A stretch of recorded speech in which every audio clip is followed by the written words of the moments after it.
Здравствуйте, уважаемые зрители, уважаемые филологи. Сегодня у нас заключительное заседание Республиканского методического объединения учителей русского языка и литературы этого учебного года. И сегодня у нас тема будет следующая: проекты новых стандартов, федеральных государственных образовательных стандартов основного общего образования. Со мной моя коллега Наталья Станиславовна Сергеева, и слово предоставляю ей. Так, уважаемые коллеги, уважаемые учителя русского языка и литературы, завершаем мы наш учебный год в Республиканском методическом объединении тем, что хотим познакомить вас с проектами нового ФГО с основного общего образования. Так, давайте попробуем посмотрим. Значит, проект это нового ФГО с основного общего образования. Он размещен на краудсорсинговой платформе преобразования. Вот адрес в интернете. Он проходил общественное обсуждение в течение месяца, и мы рекомендуем ознакомиться с проектом. Вообще о проекте можно сказать вот что. Я, когда прочитала этот текст, я поняла, что очень сложно ориентироваться на предлагаемое словосочетание «новая редакция ФГОС», потому что это не только новая редакция ФГОС, это очень серьезная переработка. Очень хорошо, что вот этот новый проект, он опирается на ныне действующий, хотя очень многие положения здесь переработаны и преобразованы. Поэтому мы его рассматриваем как новый ФГОС. В настоящее время завершено общественное обсуждение, и там же на той же самой платформе будет размещен окончательный вариант, по которому мы с вами должны будем работать. Мы также ждем, что будет представлен не только окончательный вариант документа, но и порядок его введения в действие, потому что это тоже очень важно. В целом новый ФГОС, он стал, я бы сказала так, более понятным, более конкретным. Он вырос в объеме, и этому есть свои причины. И в определенной степени, вот на мой взгляд, и, наверное, Татьяна Петровна со мной согласится, он вобрал в себя многие элементы примерной основной образовательной программы. А также закон о России об образовании. Да, и, конечно, закон об образовании, поскольку он может быть создан только в рамках ныне действующего закона об образовании. Нам очень сложно представить этот проект в полном его виде, потому что это совершенно будет бесконечный процесс, но мы отобрали ряд его разделов и особенностей этого раздела для того, чтобы показать вам, чем он отличается и на что нужно будет ориентироваться, я все-таки думаю, в ближайшее время. Но тем не менее, я рекомендую всем ознакомиться с этим проектом, потому что это то, еще раз хочу повторить, с чем нам с вами нужно будет встретиться в ближайшее время, жить и работать. Вот. К ФГОСу также прилагается пояснительная записка, она не является его частью, которая подписана Антоном Евгеньевичем Четвериковым, директором Департамента государственной политики в сфере оценки качества образования Министерства просвещения Российской Федерации. Я хочу обратить ваше внимание опять-таки на эту пояснительную записку, потому что Антон Евгеньевич там объясняет, чем отличается новый ФГОС от ныне действующего. Ну, понятно, что вносимые изменения обеспечивают систематическое обновление содержания образования. Это как бы общее место, но тем не менее я хочу обратить ваше внимание на это, потому что периодическое обновление содержания – это совершенно нормальный процесс, и самое главное, чтобы ему был задан разумный темп, потому что постоянно переходить с одного стандарта на другое педагогам, конечно, сложно. И на пользу образования это не идет. Кроме того, Антон Евгеньевич указывает, что требования к структуре основной образовательной программы не изменились. Требования действительно изменились, но сам раздел серьезно переработан, и поэтому мы тоже останавливаемся на тех изменениях, которые приведены внутри данного раздела. Что касается условий реализации образовательной программы, то несмотря на то, что данный раздел серьезно переработан, тем не менее мы не будем, наверное, на этом останавливаться, потому что учитель-предметник здесь повлиять особенно ни на что не может. Ну и кроме того, сохранены... Так, сейчас я посмотрю, не совсем видно. Так, принципы формирования школами ОП, которые обеспечивают необходимый уровень вариативности при соблюдении интересов образовательной организации обучающихся. Вот это тоже важный принцип, насколько я поняла. Министерство и составители стандарта, они являются сторонниками вариативности, причем вариативности на разных уровнях, включая вариативность примерных основных образовательных программ. Но для нас, конечно, самое важное – это та вариативность, которую мы можем обеспечить внутри того процесса преподавания наших с вами предметов. Кроме того, в пояснительной записке объясняется, что изменяется последовательность разделов ФГОС, и завершающий раздел, тот, который в действующем ФГОС, он является вторым, то есть идет сразу за общими положениями. Это требования к результатам освоения основных образовательных программ основного общего образования. Ну и кроме того, в продолжении, так сказать, являются приложения, которые содержат детализацию и конкретизацию требований к основным результатам обучения по учебным предметам.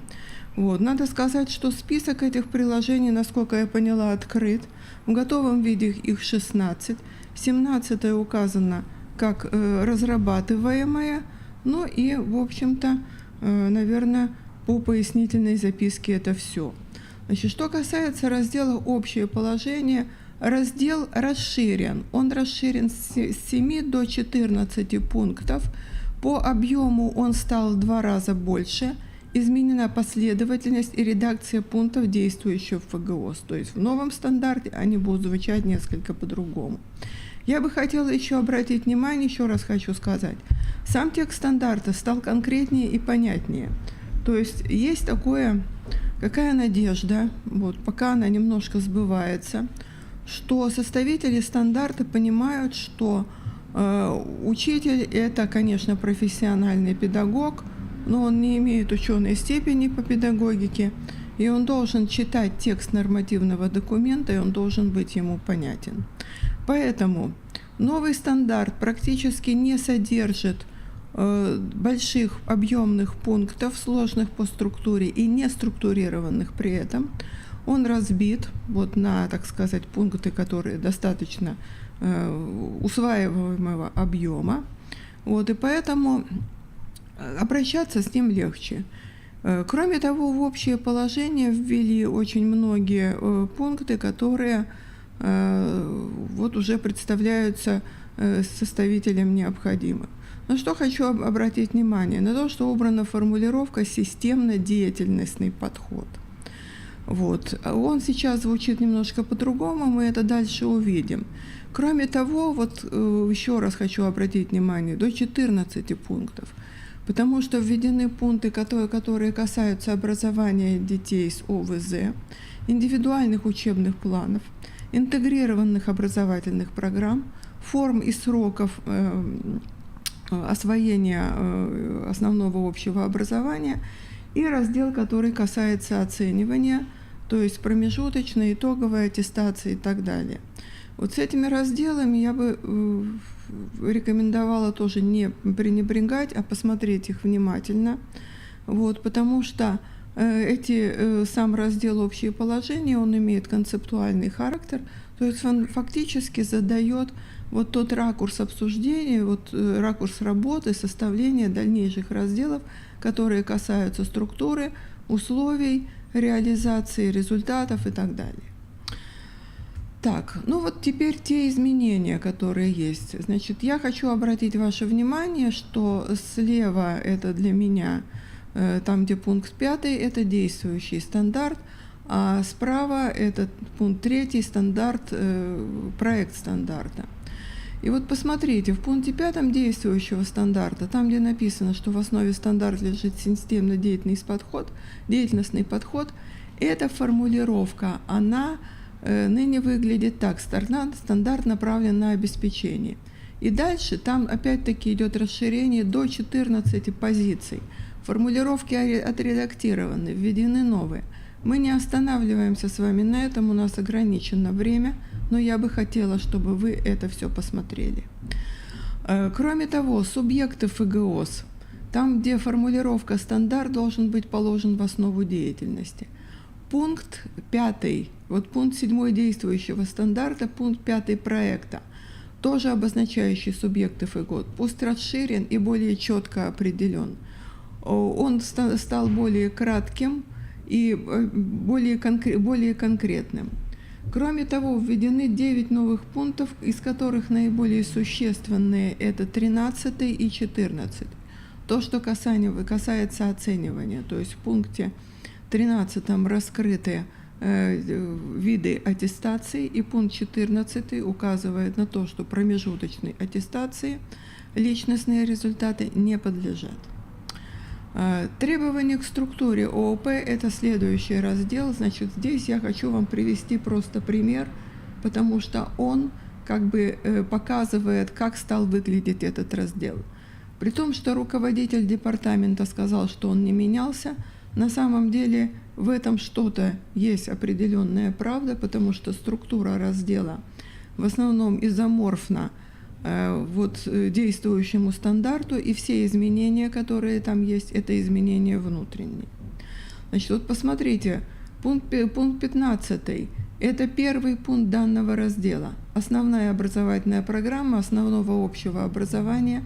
Я не буду ее читать, все грамотные. Это то есть мы видим, как раз да, что это видим, что здесь как раз вот эта вот формулировка из нормативного документа, и она фактически все в себя, да, все в себя включает. И этого совершенно достаточно, потому что если сравнивать с соответствующим пунктом действующего стандарта, он там очень большой, очень развернутый, очень размытый, и фактически многие из этих абзацев, они содержательно друг друга, если не дублируют полностью, то, по крайней мере, очень сильно стыкуются, вот фактически друг на друга накладываются.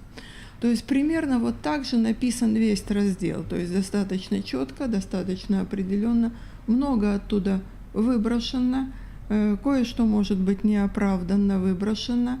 И я просто хочу вам объяснить, что многое там сохранилось точно так же, как в действующем стандарте.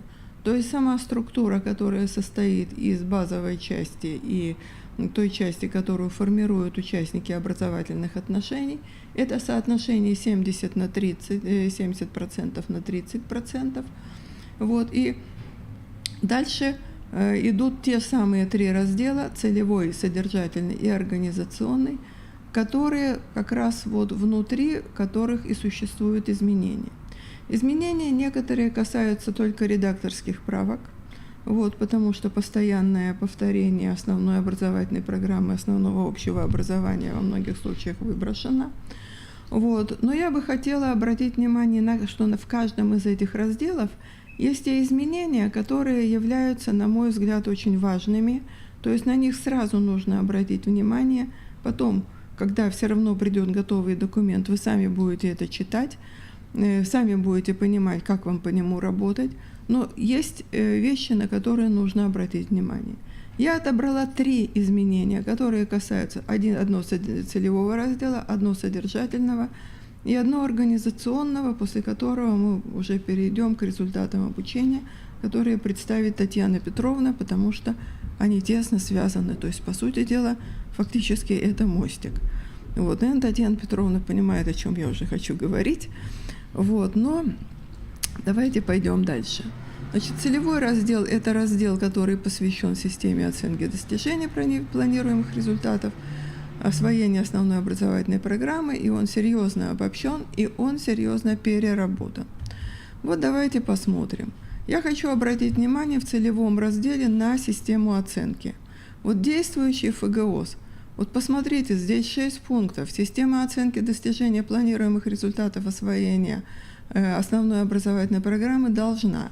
И дальше идет 6 пунктов, достаточно серьезно развернутых. Особенно первый. Да, особенно первый. Первый вообще огромный, там даже сокращать нечего, я пыталась, но ничего не получилось. Они сократили. А? А они сократили. А вот мы сейчас посмотрим. То есть, видите, это довольно объемная такая получилась выдержка, которую все равно я вот засунула в один слайд, потому что все ее знают и ни к чему, просто чтобы все объем видели. А теперь смотрим новый ФГОС. Значит, та же самая система оценки, пунктов оставлено 4, и вы посмотрите, как они сокращены. Как они сокращены, то есть, по сути дела, ничего не пропущено из того, что было в старом, но в то же время я считаю, что все достаточно по делу. Вот, поэтому, когда мы ориентируемся на эту систему оценки, то обращаем внимание на то, что все стало четче. Так, теперь вот посмотрим по содержательному разделу. Здесь самый такой вот сложный для нас пункт, на который вот хотелось бы обратить внимание, это программа учебных предметов и курсов. Опять-таки смотрим действующий ФГОС. Это пункт 18.2.2. Программа должна содержать и вот эти 7 пунктов, которые должна содержать программа. Это уже отменено, это уже заменено. Да, это уже заменено. Да, но тем не менее, сама суть, что это все очень подробно. А теперь смотрим то, что предлагает проект. Они предлагают планируемые результаты освоения учебного предмета. Вот, и тематический план. То есть, по сути дела, получается, что, наверное, мы можем радостно сказать, ага, вот теперь у нас такие вот программы будут Мне маленькие. кажется, что это в рамках вот этой темы очень актуальной, да, о том, что загруженность учителя бюрократической нагрузкой. Вот Видимо, мне они тоже сочли кажется, да. планирование как раз той самой бюрократической нагрузкой. И вот и так решили эту проблему. Вот, то есть я просто сразу вспоминаю начало своей работы в качестве преподавателя вуза, когда у меня вся рабочая программа, включая титульный лист, занимала 3 листа, 3 страницы. И, собственно говоря, я по ней работала, и работала, на мой взгляд, успешно.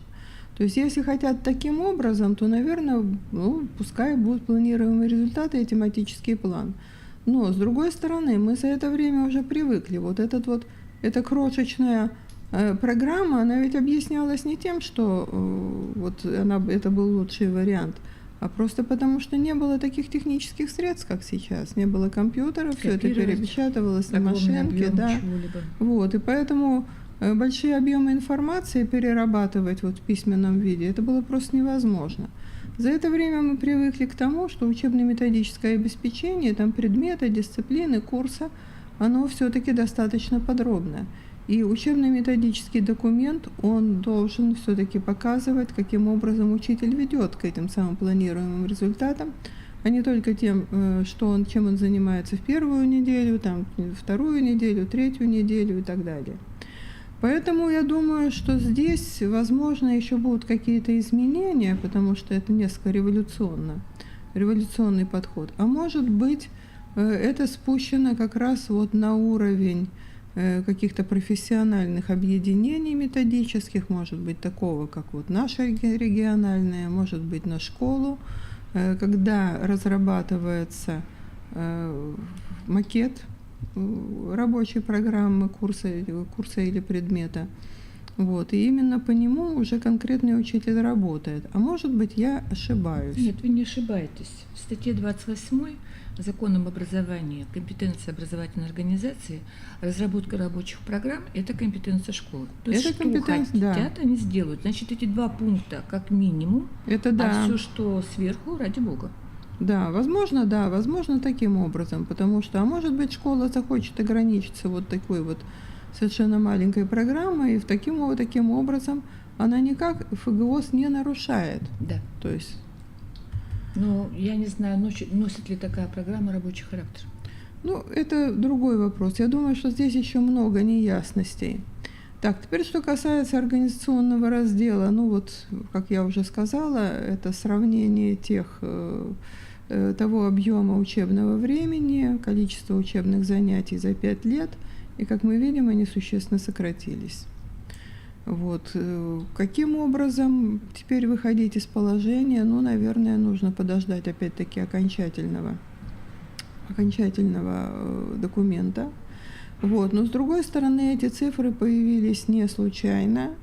Значит, курс берется на то, что аудиторное учебное время, оно серьезно уменьшается. Значит, пойдет распределение на внеучебную работу каким-то образом. Внеучебное, количество внеучебной, то есть внеурочной деятельности осталось прежним. То есть получается так, ну, может быть, я скажу цинично, но именно оплачиваемая учебная нагрузка сокращается. Да. Количество уроков, часов рабочих для учителя сокращается, а неоплачиваемая внеурочная деятельность, она остается в прежнем объеме. Вот, потому что, опять-таки, обращаем внимание на то, что вот какое-то определенное, так сказать, время отводится на то, чтобы были достигнуты результаты, планируемые результаты освоения образовательной программы. Только вот ресурс временной сокращен. Вот. Ну и на этом я бы хотела уже закончить и передать слово Татьяне Петровне, которая подготовила, как бы, на мой взгляд, ключевое сообщение, которое касается результатов освоения программы, вот что предлагает нам нынешний проект ФГОС. Ну, Наталья Станиславовна, я вас, так сказать, буду привлекать к обсуждению.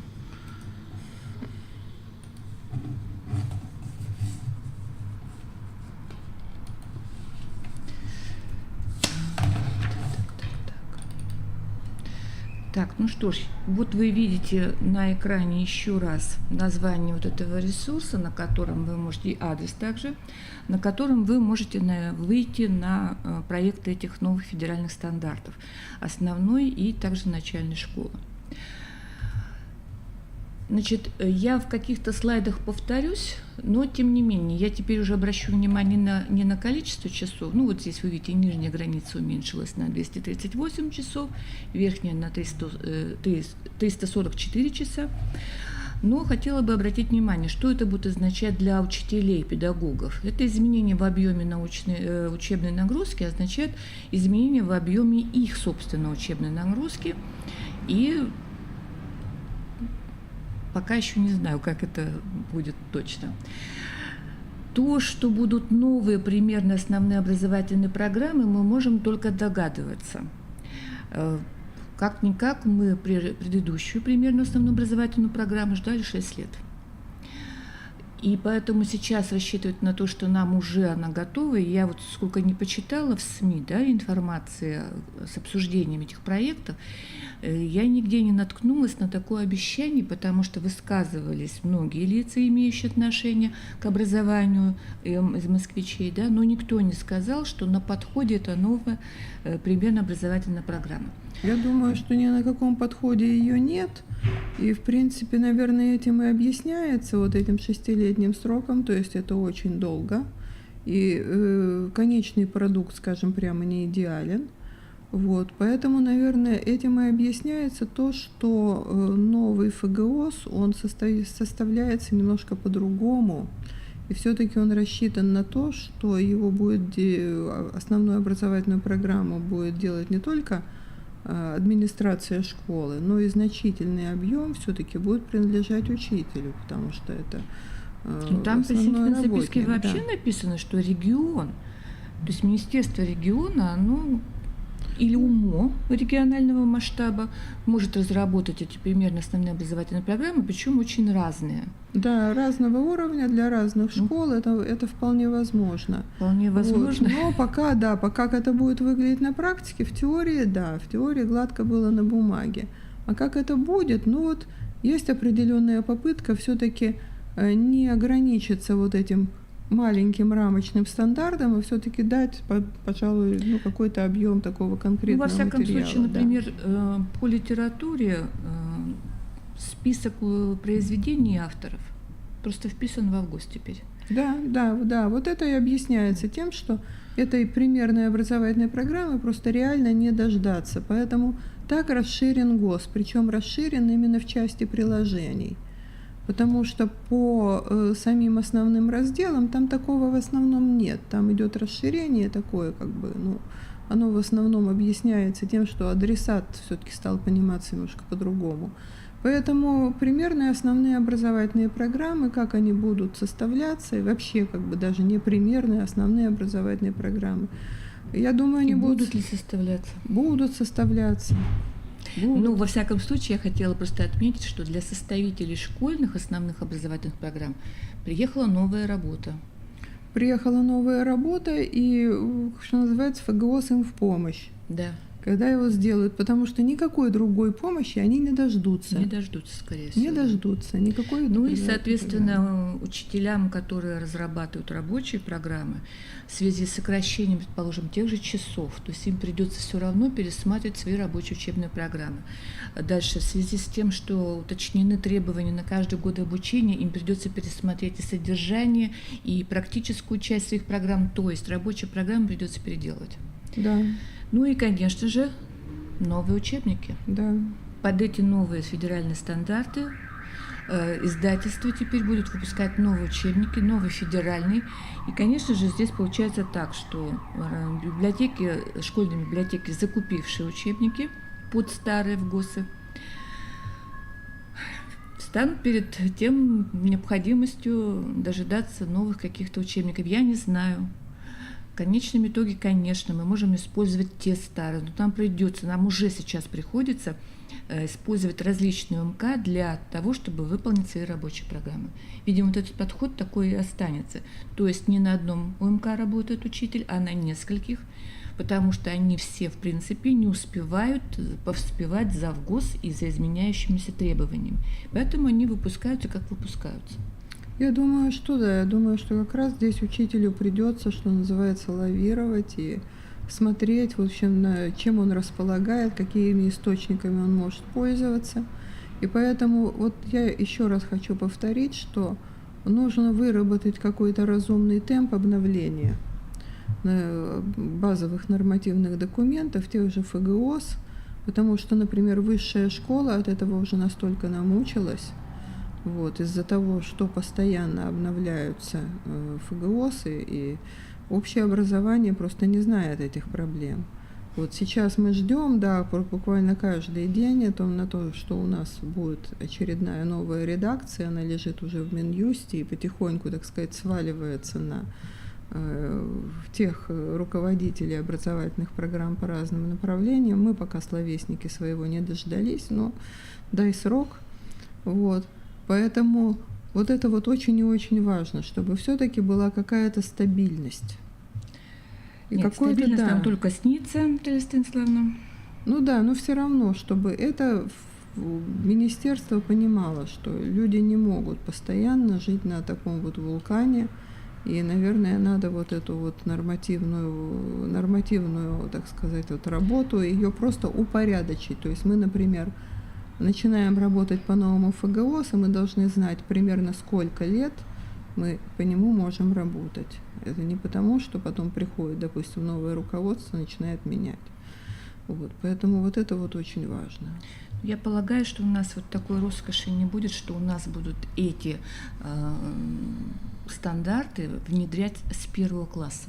Ну, то есть имеется в виду, вот, то есть я так буду думать, до 5 класса пока они дойдут, еще 4 года у меня есть. Я боюсь, что они уже сейчас не будут столь медленно, то есть, скорее всего, ведут и с 1 класса для начального, и с 5 для основного. Я не говорю, что прямо с этого учебного года, но, вы знаете, я не удивилась бы. Я тоже не удивилась бы. И, на мой взгляд, об этом говорит то, что кроме ФГОС, проекта ФГОС основного общего образования, одновременно же вот проходит точно такая же работа и точно такое же обсуждение по проекту ФГОС начального общего образования. То есть они недаром пошли в паре, потому что со средним можно немножко подождать, а вот с этими для того, чтобы все это бодренько ввести в действие, они именно должны быть обсуждены, доработаны и введены в действие одновременно. Ну, еще учтем, что сам проект уже с 2017 года висит. Ну да. То есть он достаточно уже полежал, с ним уже, так сказать, переспали в голове. И надзорные органы обычно у нас в таких случаях говорят, что вы же видели проект, надо было сразу на него ориентироваться. Да. Вот, поэтому мы и проводим такое заседание, чтобы еще раз людям сказать, что вот, есть проект, он же даже обсужден. Вот, так что ориентируйтесь, коллеги. Так, про изменение требований к структуре Наталья Станиславовна уже сказала. Я довольно неоднозначно отношусь к исчезновению пункта содержания. Я тоже. Вот, и что за этим скрывается, мы еще, наверное, будем обсуждать в следующем году, Да. потому что вот сейчас пока недоумение, согласитесь, да? Да. Ну, я хотела бы еще обратить внимание вот на то, что если у нас отсутствует содержание в рабочей программе учебного предмета, то наши рабочие программы, если вы помните, являются частью основных образовательных программ, и другие программы, которые внутри ее, они завязаны на наши рабочие программы. Только дело в том, что вот эта завязка, она прописана в основной образовательной программе. Вот как, например, обращаю на пункт 25.2.2 программы развития УТ о том, что здесь должна быть описана взаимосвязь универсальных учебных действий с содержанием учебных предметов. То есть в основной образовательной программе будет прописана эта взаимосвязь, то есть на каких учебных предметах, какие универсальные учебные действия лучше всего формировать, да? В каких формах, какими средствами. Если в рабочей программе учителя этого не будет, то это останется только на бумаге в основной образовательной программе. И поэтому я все-таки думаю, что рабочая программа, она наоборот должна видоизмениться. И школа теперь сама заинтересована в том, чтобы дополнить ее пунктами, Для того, чтобы можно было составить программу. да, чтобы она носила рабочий учебных характер, действий. чтобы основная образовательная программа со всеми ее результатами она могла быть реализована. И поэтому, ну, а также вот посмотрите на часть, формируемую участниками образовательных отношений, о том, что у нас включаются теперь еще учебные занятия для углубленного изучения учебных предметов, а значит учителю работать с содержанием, то есть где базовое содержание, где углубленное содержание, ему придется. Да? То есть ему с содержанием как-то так или иначе придется работать. Так, дальше. Опять же, Наталья Станиславовна уже касалась этой пояснительной записки. Я вот обращу ваше внимание вот на эту вариативную часть. Мы до этого обсуждали с Натальей Станиславовной, что означает следующая фраза, да? То есть, а именно, что, ну, то, что вариативность – это часть, да, но построение, значит, части программы на основе выделения большего времени на освоение учебного материала обязательной части без его расширения или углубления.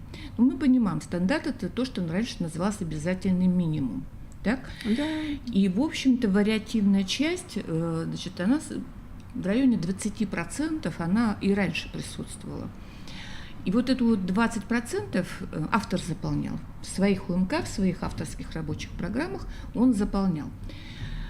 Получается так, что нам, я так понимаю, дали разрешение на то, чтобы авторское вообще выбросить и не расширяться, не углубляться, а все часы построить только на базовом уровне, то есть только на том, что есть в стандарте. Ну да, то есть адаптироваться к конкретным условиям. Да. Ну, в зависимости, наверное, от классов учитель, конкретных, да, класса конкретного, да. То есть больше практики, больше работы обучающего характера и меньше материала расширяющего или углубляющего, да, содержания. Ну, я бы сказала так, что вот меня, если вот это так действительно надо понимать, то меня это радует, потому что у нас многие учителя именно жалуются на то, что дети не осваивают, значит, то содержание, которое предлагают им авторские рабочие программы. Что они бы хотели избавиться от части, и хотя в принципе этого никогда и не говорилось, что вы должны выполнять авторские рабочие программы, но учителя всегда шли по ним, потому что они готовы, разработаны, и вот выкинуть боялись, что ли, так скажем. И вот теперь получается, что мы можем время наше построить только исключительно на обязательном минимуме. И я думаю, что это хорошая новость, вот если вот в таком ракурсе рассматривать. Ну а также посмотрите, допускается иная логика изучения. То есть вот те самые детализированные, конкретизированные требования на каждый год обучения по всем предметам данные, это не догма. То есть что вот проверяется это только в 5, это только в 6 классе, да, там в 7. А имеется в виду, что учитель, школа могут какие-то требования поменять местами. Самое главное, что поменяв местами, не утратить эти требования. Так, что еще хотела сказать? Значит, директора Федерального института педагогических измерений Оксану Решетникову спросили, в связи с детализацией этих стандартов, будут ли изменения в контрольно-измерительных материалах. И она сказала, что, конечно, главным ориентиром для нас станут эти требования. Но те ребята, которые учились сейчас и идут, не дошли до государственной итоговой аттестации, их не будут ждать новые КИМы. То есть у них нет пока нормативных оснований для того, чтобы им такой сюрприз подстроить в этом учебном году, в следующем имеется. И это хорошо. И это хорошо. А то, знаете, это было бы шоком для них, вот это вот. Но, тем не менее, значит, это новость хорошая, но мы также должны понимать, что далее будут изменения, серьезные причем изменения, в этих контрольно-измерительных материалах, потому что они у нас построены все-таки еще по федеральному компоненту. Они их приближают к федеральному государственному образовательному стандарту, а теперь будут целиком построены на этих детализированных требованиях. Так, ну и тоже сказала Наталья Станиславовна, что самая толстая часть стандарта у нас теперь это требования к условиям. То есть это многостраничный такой труд, где существенно изменены подходы к тому, как оснащена быть современная школа в соответствии с федеральным государственным образовательным стандартом. И, конечно, это хорошо. Были бы еще деньги под это. Да. Тогда было бы вообще хорошо, да? Так, ну а теперь давайте, поскольку у нас все-таки РМО «Русский язык и литература», перейдем к конкретике, к тому, что мы можем сейчас сказать именно составителям рабочих программ. Итак, значит, у нас детализированы требования к предметным результатам, но я хотела бы обратить ваше внимание и на другие результаты, на личностные и на метапредметные. В них тоже изменения. Вот посмотрите, как теперь приятно и понятно выглядят перечисленные личностные результаты. Вот без всяких сложностей. Там, конечно, расписаны потом они, значит, конкретно, что такое патриотическое воспитание, пунктики есть. Ну, посмотрите, абсолютно все, так сказать, сферы развития личности ребенка здесь взяты. Охвачено, Вот, да. вот просто добавить нечего, да? Да. И трудовое, и экологическое, и физическое, и эстетическое. То есть абсолютно все ракурсы развития личности здесь даны. И поэтому это хорошее, я считаю, это хорошая работа разработчиков стандарта. В метапредметных результатах обращу ваше внимание на то, что у нас результатом являлись сами универсальные учебные действия ранее, а теперь овладение ими. И вот здесь, конечно, я, честно говоря, как филолог, у меня затруднение возникает с пониманием, потому что, как мы уже с вами говорили, если у нас программа называется «Программа развития универсальных учебных действий», то теперь она называется «Программа развития овладения универсальными учебными действиями». Как-то чересчур, по-моему... Да, и овладение, и развитие, и вообще слишком много действенного. Да. Весьма процессного. Причем, если подробно смотреть, то вот просто как филолог становишься в недоумении, как и вот эти формулировки теперь друг с другом дружить будут. И к познавательным, регулятивным и коммуникативным универсальным учебным действиям у нас добавилась 4-я группа метапредметных результатов – это овладение навыками работы с информацией. Конечно, они были, называли там смысловое чтение, еще там как-то это называли. То есть, как сейчас жить в 21 веке без навыки работы с информацией. Это главнейшее. Ну и предметные результаты, я просто вот посмотрите, вот понятно, что тут не все предметы в 3-м столбике, да, вот так выглядят те самые приложения. Я хотела бы обратить внимание на то, как сформулированы эти приложения. Итак, требования к предметным результатам освоения учебного предмета русский язык, выносимым на промежуточную и итоговую аттестацию. Итак, подумайте, на промежуточную и итоговую. Вы понимаете, что вот контуры этой уже итоговой теперь, я даже не знаю, какие они будут. Но давайте посмотрим хотя бы с точки зрения, как это будет для промежуточной аттестации. Чем больше я думаю об этом, тем больше у меня возникает вопросов. Итак, давайте сначала вернемся так, чтобы ничего не потерять по дороге. И вот здесь я попрошу как раз вас, Наталья Станиславовна, прокомментировать. Итак, значит, у нас в проекте начального общего образования федеральных стандартов обнаружилось красненьким, видите, формирование основ российской идентичности. Раньше там было написано гражданской идентичности.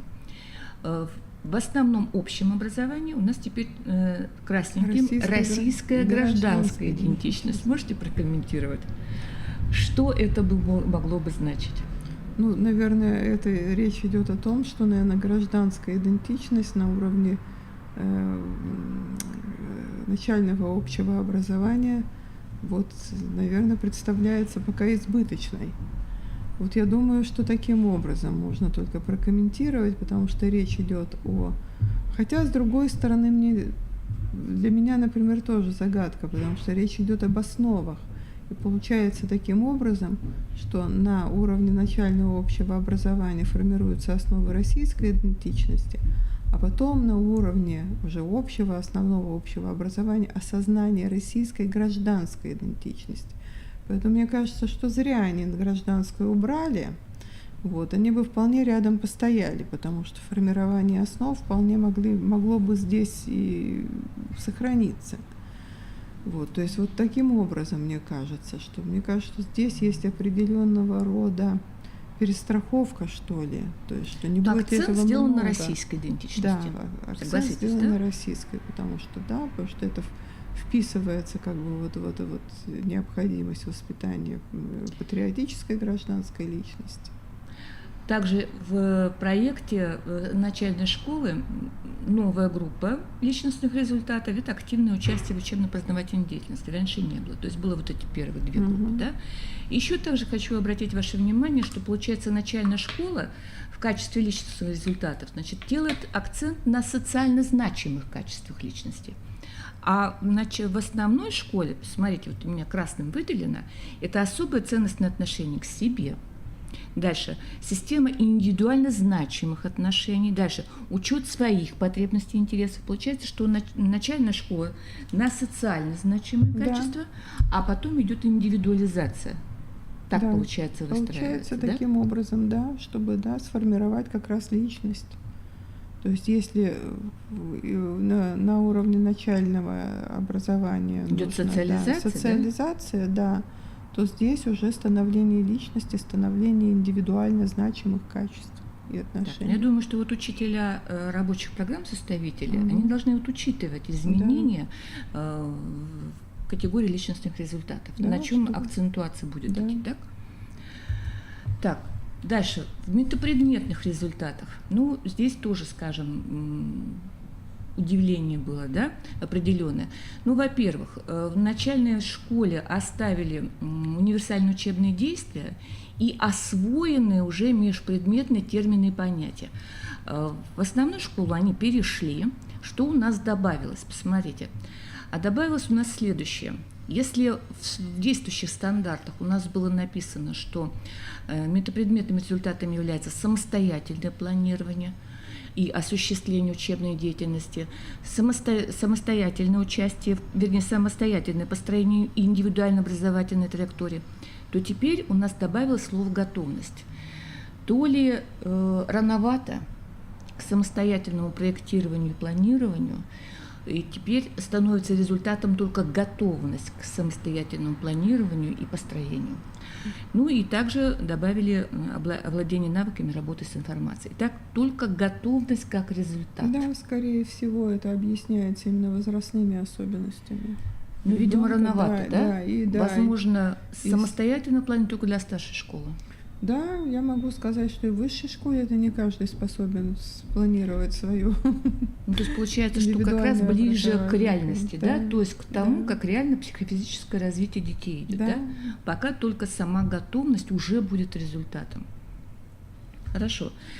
Теперь давайте посмотрим предметные результаты. Значит, здесь я на что обратила внимание. В действующем стандарте основного общего образования предметные результаты включали в себя умения, специфические для данной предметной области.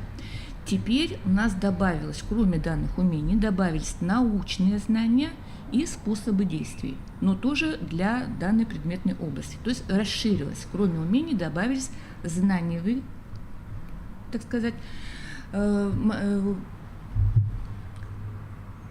Короче, знания, Результаты. да, знания, то есть просто Результаты, знания, да. да. Так, дальше что еще? Добавилось к видам деятельности по получению нового знания, добавилась его интерпретация. Тоже термин новый для основной образовательной школы.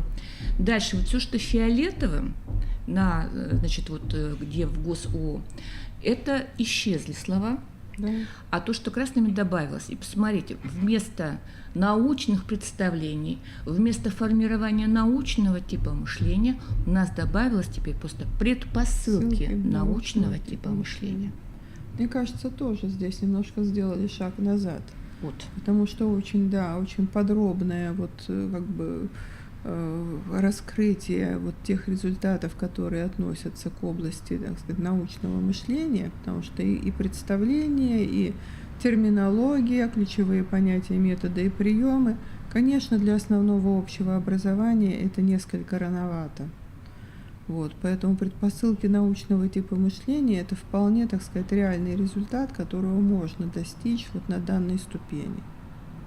Ну что ж, опять будем, в общем-то, думать так, что они немножко, так сказать, снизили требовательность, но не потому, что не получается, а просто реально увидели детей, какие на данный момент есть, да? Да, они просто соотнесли вот эти свои требования к Теорию с реальной, практикой. да, к реальному, да, К реальному ближе. к реальным особенностям развития ребенка для вот этого времени, для этого Я думаю, этапа. здесь вот еще психологам, наверное, и не только психологам, практикам вот есть о чем подумать. Да, потому что предметные результаты, конечно, которые так формируются на такую высокую планку, ну, получается, да, что сам результат освоения основной образовательной программы по данному предмету или предметной области, он становится недостижимым, если мы ставим вот такие задачи себе.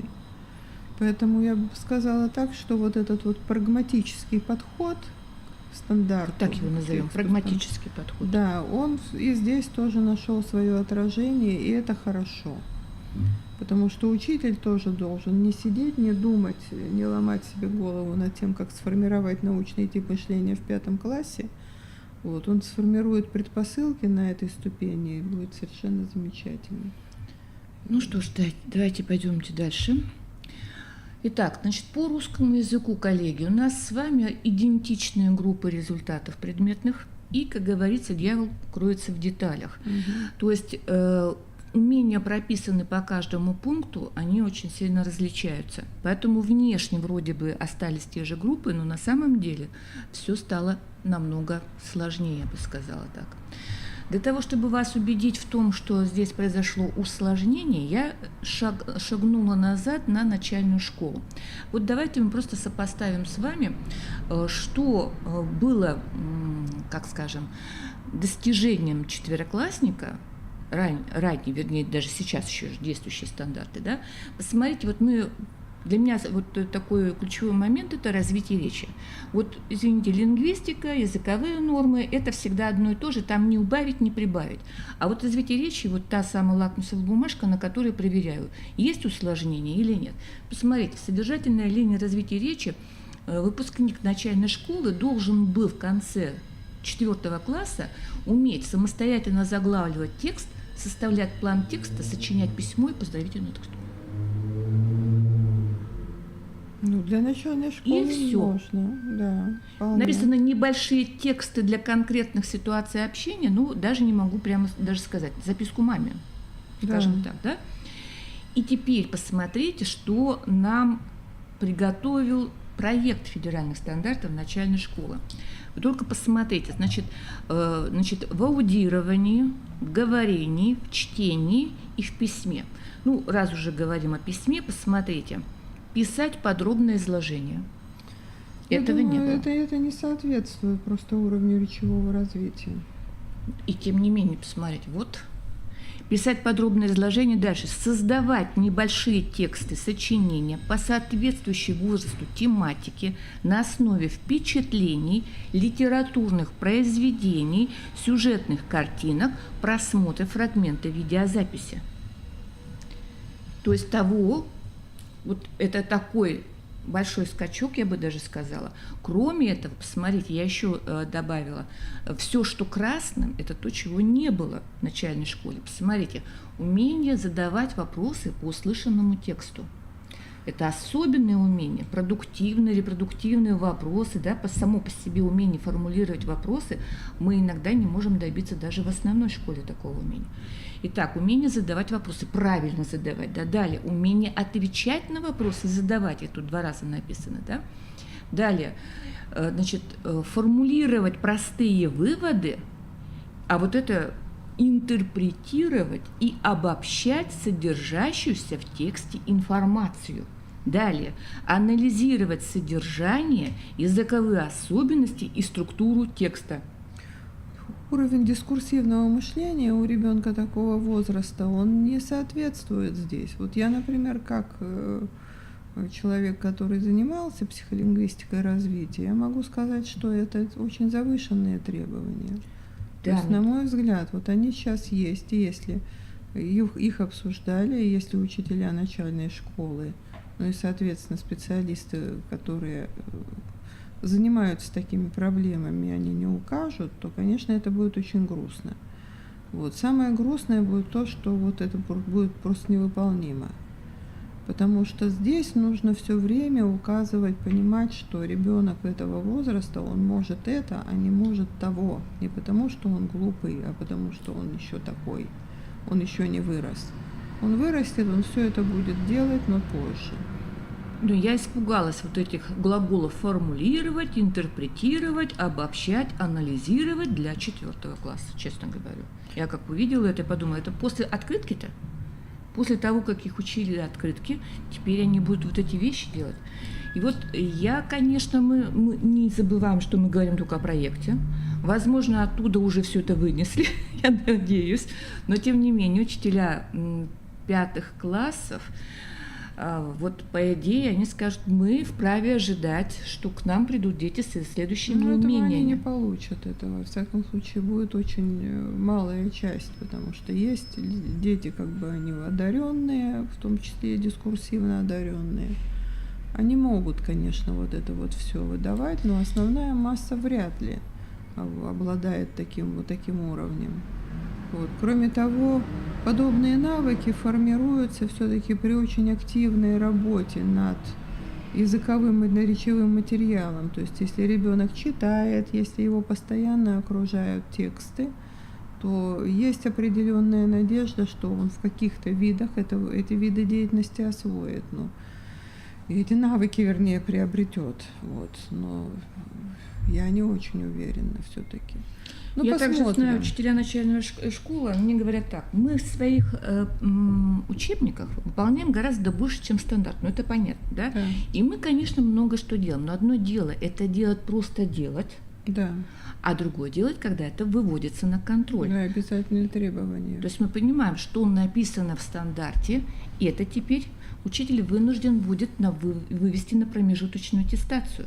И это уже совершенно другой разговор, правильно? Да. Итак, пойдемте дальше. Вот это то, что получается в начальной школе, а теперь давайте сравним то, что у нас было в начальной школе, и что у нас в основной школе на 5 лет. Как ни странно, не получили, я вот внизу пишу, не получили продолжение вот эти виды деятельности, формулировать выводы, интерпретировать, обобщать информацию и анализировать особенности и структуру текста. Я прочитала несколько раз и не увидела. Конечно, в слове комментирование текста или его фрагмента может быть заложено в комментарии, что в этом комментарии будут и формулирование, выводы, обобщение, интерпретация, но не знаю. Ну, то есть, вопреки благородно звучащим декларациям и преемственности. Да. Вот. Все на самом деле все намного сложнее, потому что реально этой преемственности нет. Что мы видим так сказать, вот на нашем собственном предмете, получается, что там требования, они задраны, то есть завышенные, но при этом ФГОС основного общего образования, он вообще на эти требования, как бы, они ему и ни к чему. Я полагаю, что там никто вот так вот не протягивал эти линии. Да. Вот здесь, посмотрите, я только взяла аудирование и чтение, а теперь давайте мы посмотрим говорение и письмо. Да, потому что вот, например, в общих разделах какой-то изоморфизм определенный в ФГОСе наблюдается в проектах.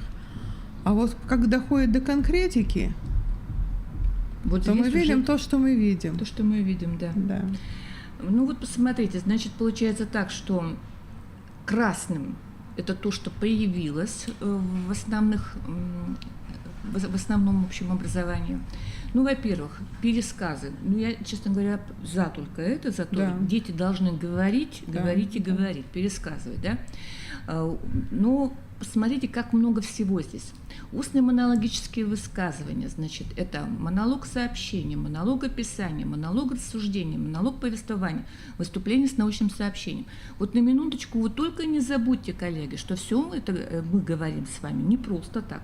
И это все входит в промежуточную аттестацию.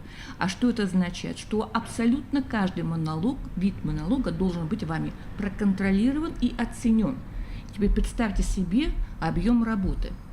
И у нас традиционно на уроке развития речи где-то 10-15% в рабочих программах отводилось. Вот теперь, чтобы вот это все сформировать в детях, проконтролировать, оценить, этих 10-15% явно не хватит. Только посмотрите, сколько письменных текстов должен будет представить учителю ребенок.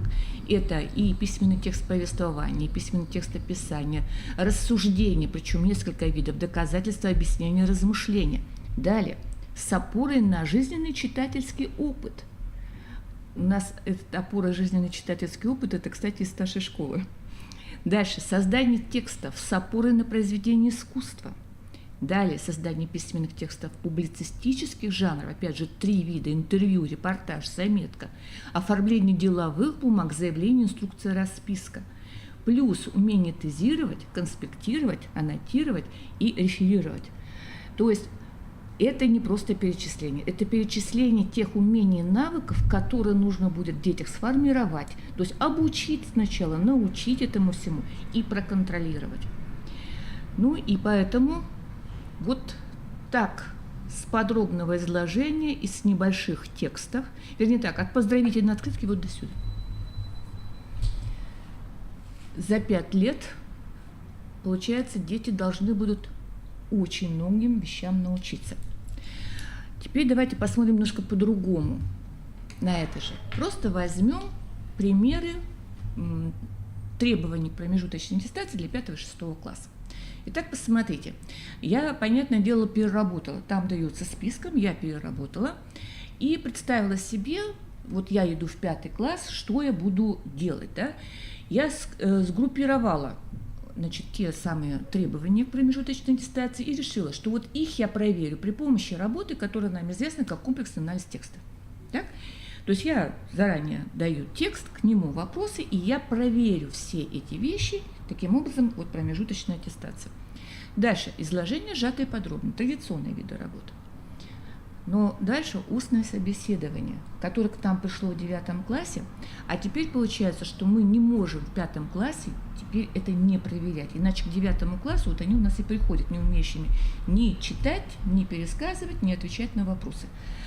Устное собеседование, и вот здесь как раз многие умения подходят. Теперь посмотрите в 6 классе. Тот же комплексный анализ текста, только объем слов увеличивается, те же значит, изложение сжатое и подробное, тоже устное собеседование, но понятно, что немножко с другими умениями, и добавилось сочинение. То есть в 6 классе добавляется сочинение, то есть в 5 его нет, в 6, посмотрите, в 6 создавать тексты повествования, описания с опорой на жизненный читательский опыт, тексты с опорой на картину, произведение искусства. То есть за 1 год вот эти сочинения все нужно будет научить. Далее, классные сочинения объемом страница 1,5, свободные, значит, темы с учетом стиля и жанра сочинения, характера темы. Дальше, тексты создавать в жанре научного сообщения, ну и оформлять деловые бумаги. Теперь представьте себе, промежуточная аттестация. Умения все эти перечислены. Да. Все эти виды работ должны быть проконтролированы. Традиционно у нас контрольно-оценочная процедура, называемая промежуточной аттестацией, проходит в конце года. В конце года нереально провести весь этот спектр контролирующих вот этих работ, Так? Значит, здесь вот я уже в прошлый раз, когда говорила по промежуточной аттестации, это явно будет промежуточная аттестация, растянута в течение времени. Да.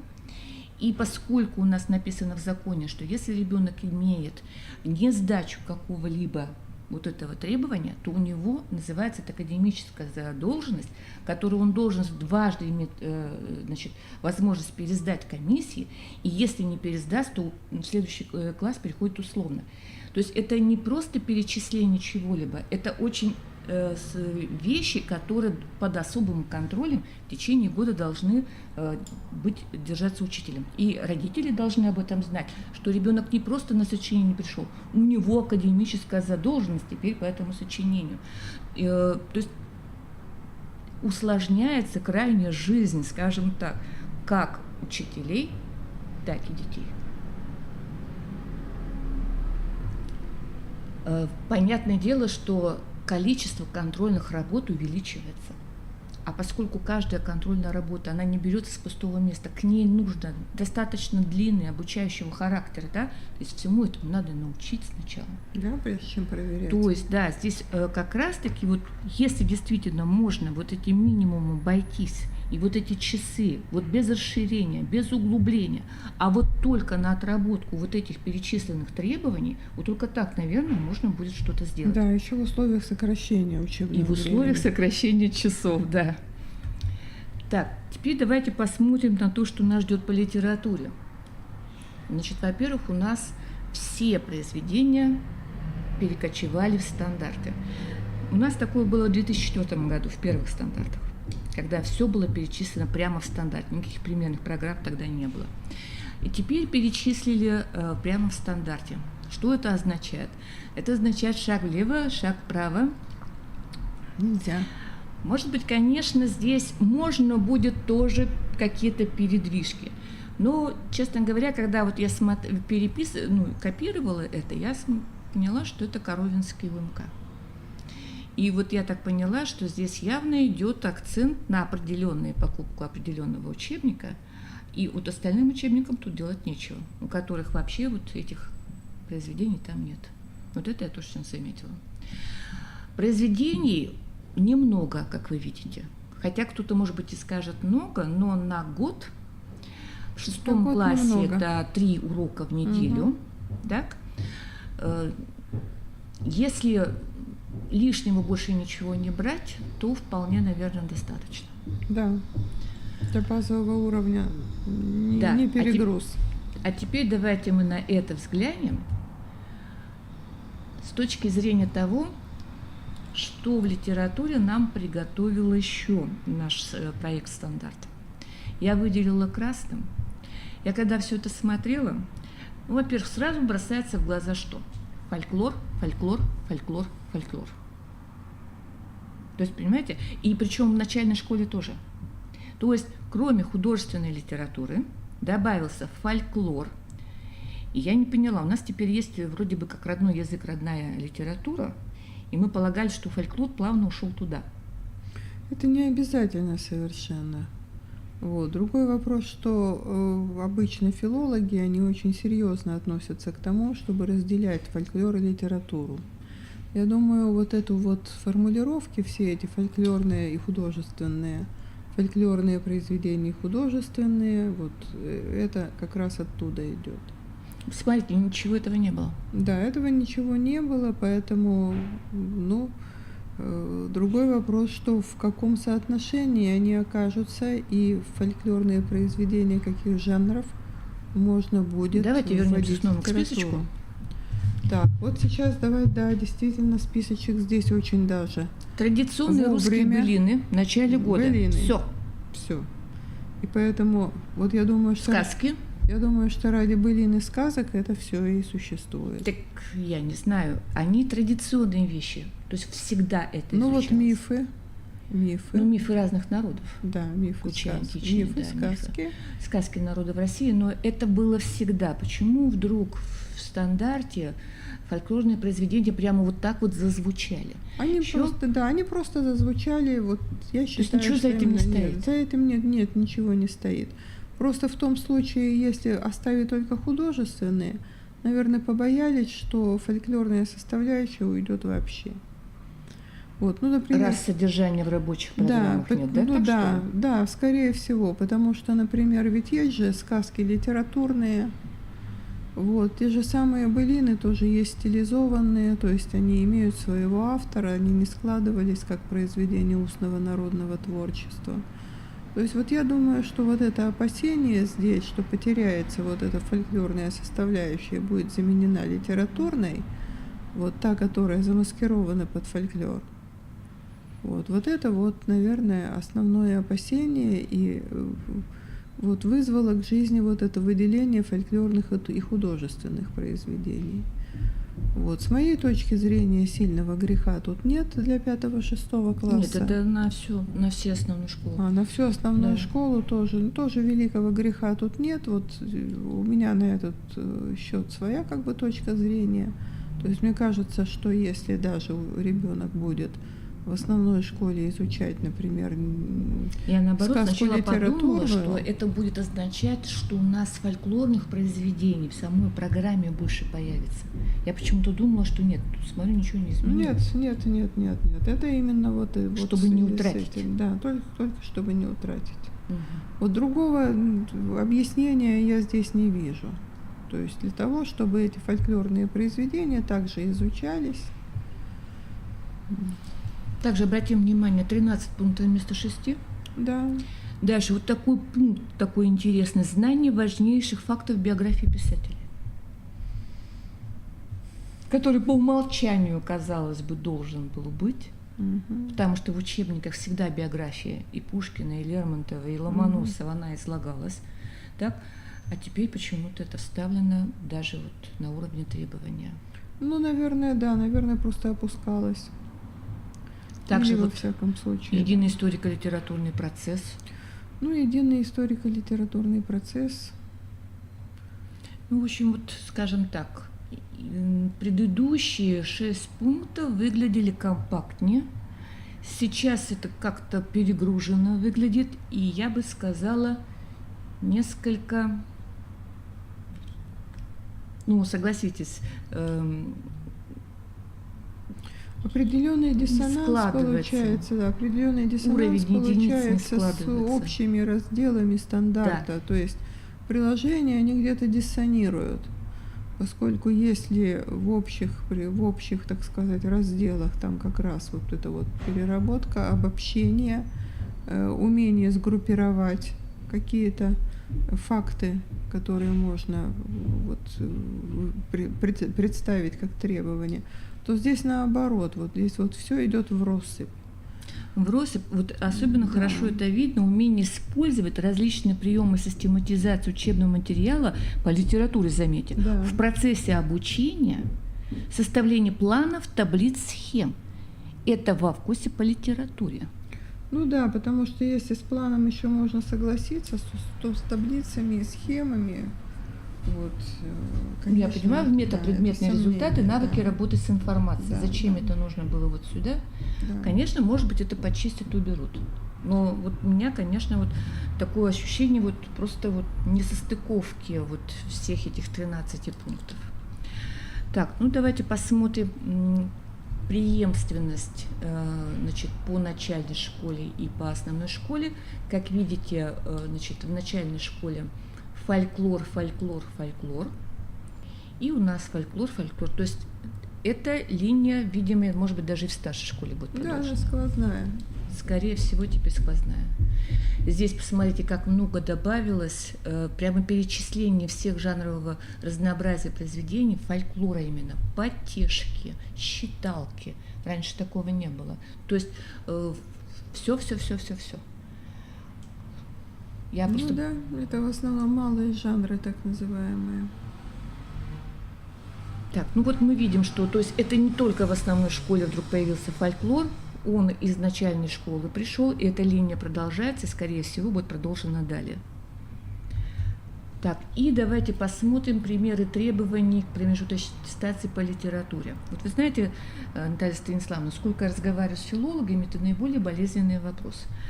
То есть имеется в виду, что литература проходит следующим образом.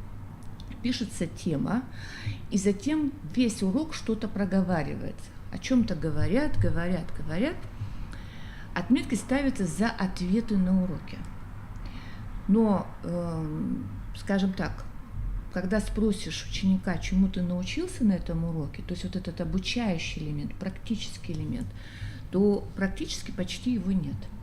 И теперь, когда я посмотрела, коллеги, нам, теперь, наверное, стало опять сложнее жить. Посмотрите, у нас теперь явно выражены вот комплексы умений под названием, так я его сгруппировала, выразительное чтение. Вот выразительное чтение прозы, лирических произведений, наизусть или нет, но выразительное чтение как объект контроля и оценивания. И это означает, что 25 человек в классе. Я должна буду каждого прослушать, как он просто читает стихи. Не обязательно наизусть, но это должно быть выразительное чтение. Точно так же прозаическое. Вот в 6 классе прямо написано 7 поэтических произведений, в 5 классе 5 поэтических произведений. Он должен их наизусть выучить, так? Но при этом он должен еще и выразительно просто вслух читать. И с учетом того, сколько детей, сколько минут уйдет на прослушивание каждого, на самооценку, на взаимооценку, скажем, детей, вы представляете, сколько уроков уйдет только на прослушивание этих стихов? Да. Далее. Устное собеседование. От него теперь не уйдешь и в литературе. То есть здесь устное собеседование как промежуточная аттестация, начиная с 5 класса. Далее, пересказ текста подробный и сжатый, вкупе с составлением плана, по которому они будут пересказывать. Далее, в 5 классе сочинение не менее 70 слов, вы только посмотрите, что он должен в 70 словах сделать. Выделить ключевые эпизоды или сцены. Рассуждать о героях, о проблематике произведения, обосновывать свои суждения с опорой на текст, используя теоретико-литературные понятия. Эмоционально откликаться – это ладно, определять, формулировать тему и основную мысль, определять авторское отношение к героям поступкам, характеризовать героя, оценивать его поступки, сопоставлять эпизоды внутри произведения и сопоставлять персонажей по контрасту или по сходству. Я так полагаю, что в 70 словах все это не делается. Значит, мы будем иметь в виду что? Что у нас будет несколько различных сочинений, каждый из которых будет нацелен на проверку одного какого-то результата. Здесь в этом сочинении я сопоставляю персонажей, в другом я сопоставляю что-то другое. Там характеризую героя. Это значит целый ряд сочинений, но ведь этому надо еще научить. Сопоставлять эпизоды надо научить, сопоставлять персонажей надо научить. Так ведь?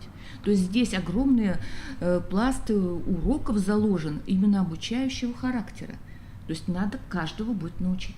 А также, посмотрите опять, умение задавать вопросы продуктивного характера. В 6 классе ко всему этому у нас добавляется сочинение рассуждений на свободную морально-этическую, философскую тему с привлечением литературного материала и уже объемом сочинения 100 слов. То есть, когда я смотрю просто обобщенно выраженное умение, это одно. Когда я вижу конкретику, и я понимаю, что все это должно быть оценено, проконтролировано, и это все входит в промежуточную аттестацию, понятно, что речь не идет о промежуточной аттестации конца года. То есть о конце года в этом смысле можно забыть. Может быть, даже это и хорошо, потому что у нас и ВПР в конце года, и итоговая аттестация, промежуточная, все в конце года. Но имеется в виду, что у нас теперь вот тот самый тематический план в рабочей программе, он должен быть составлен немножко по-другому. Там вот эти вещи как-то должны найти отражение. Вот это растянутая, распределенная промежуточная аттестация со всеми перечисленными умениями, которые проверяются в рамках того или другого контрольной оценочной процедуры. Вот о чем идет речь. То есть здесь как раз-таки более серьезная работа предстоит над рабочей программой. Иначе, если вот это останется в туне, так сказать, где-то там написано, а я что-то провожу, что-то оцениваю, то можно потом к неприятным вещам прийти при, опять же, приходе управления, надзора и контроля, там, я не знаю, То есть, коллеги, мы прежде всего должны понять, что каждый ребенок должен вам продемонстрировать эти все умения. То есть не кто был, а кто отсутствовал, а у каждого должна стоять отметка за эти вещи. Вот я о чем говорю.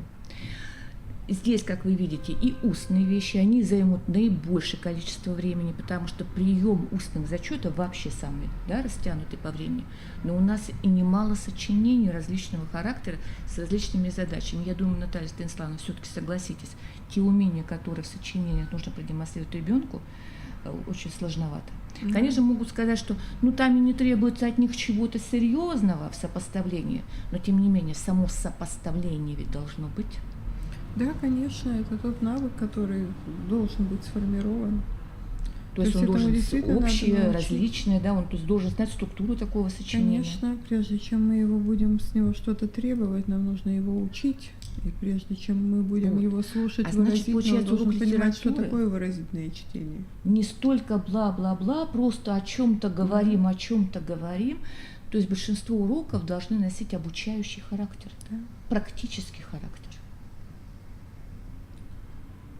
Это, я думаю, сильно, так сказать, не понравится, наверное, нашим учителям, которые привыкли просто красиво, цветисто проводить уроки там. Нет, конечно, я не против и того, чтобы включить и послушать красивое чтение и видеофрагменты, да, но у нас, боюсь, на это просто времени не остается. На собственную литературу и просто там слушание, чтение, просто обучение. Ведь выразительно читать очень сложно научить. Да, конечно.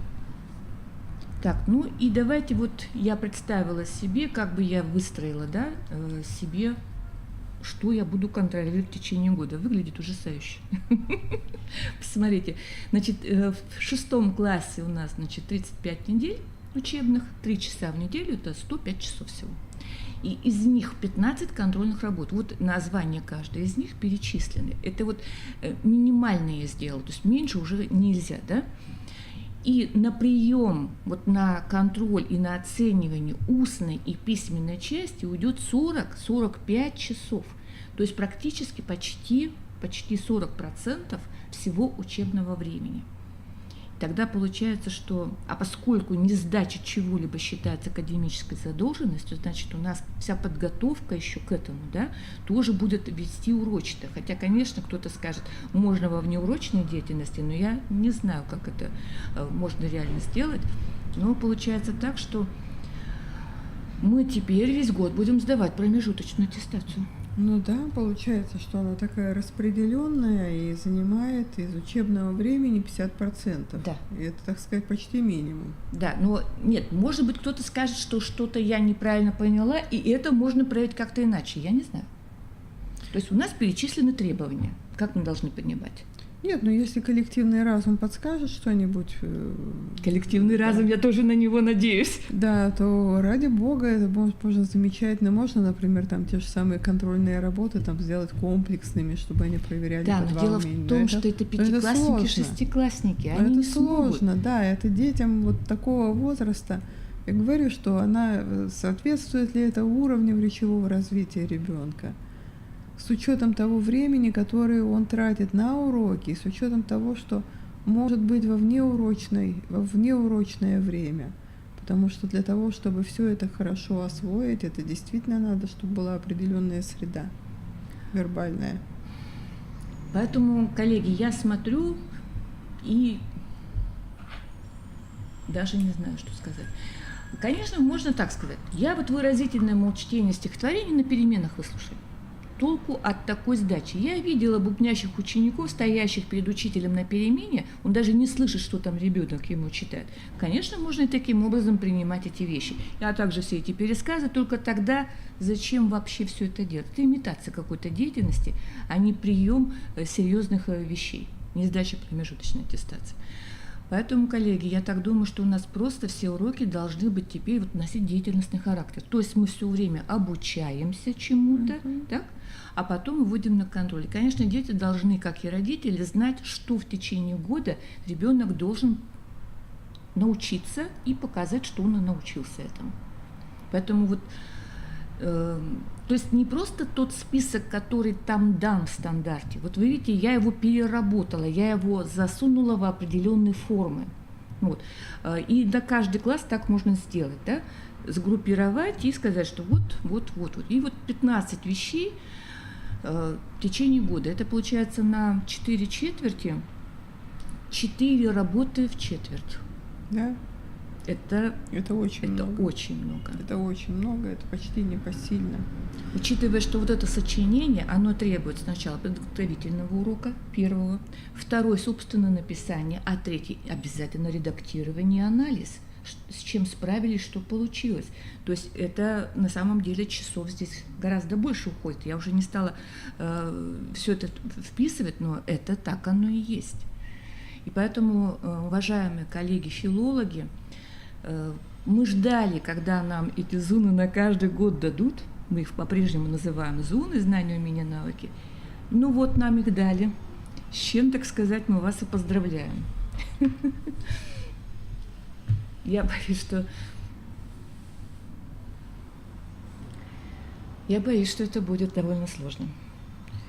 Ну, если это будет довольно сложно, значит, это все равно будет скорректировано. Просто пока мы этого дождемся, сколько мы намучаемся. Я сомневаюсь, что сами требования вот эти, они будут существенно пересмотрены.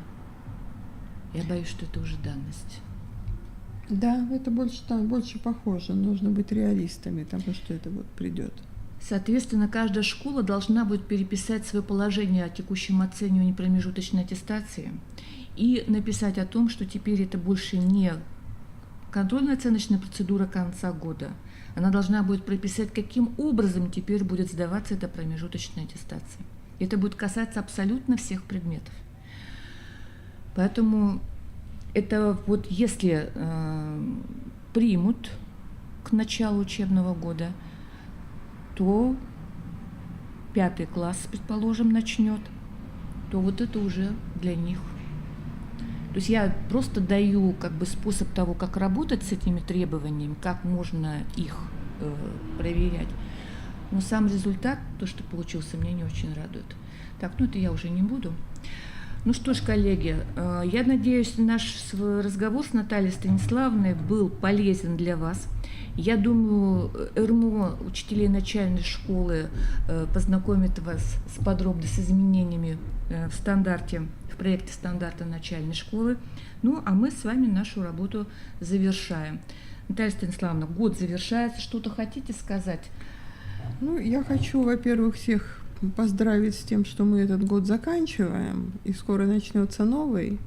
Вот. Я бы хотела еще обратить внимание вот на что. В приказе по министерству у каждого РМО создан совет. Вот. Я думаю, что члены совета сейчас закончат учебный год, отдохнут, а с 1 сентября будут включаться. Потому что в РМО очень много методической работы, очень много экспертной работы. Вас, насколько я поняла, рекомендовали Управление образования и ваши образовательные организации. Поэтому добро пожаловать.